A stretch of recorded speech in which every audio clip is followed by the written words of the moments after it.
Mainit-init na chismis. Isang magandang aktres ang naikwento niya. Minsan din siyang nakaranas daw ng insecurity. At si Bel Mariano ang naging dahilan nito. Sa isang live and Q&A session, ibinahagi ng aktres ang unang pagkakataon na nakita niya raw si Bel Mariano ng personal.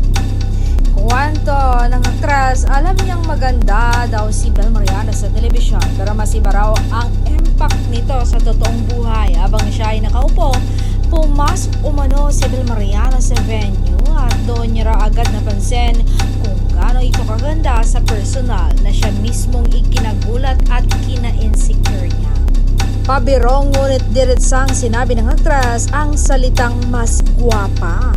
Sabay giit na walang dudang tunay na napakaganda ni Bel Mariano. Umani ng papuri mula sa netizens ang pagiging prangka at humble ng aktres. Para sa marami, bihirang isang sikat na personalidad na bukas na umamin ang ganitong nararamdaman.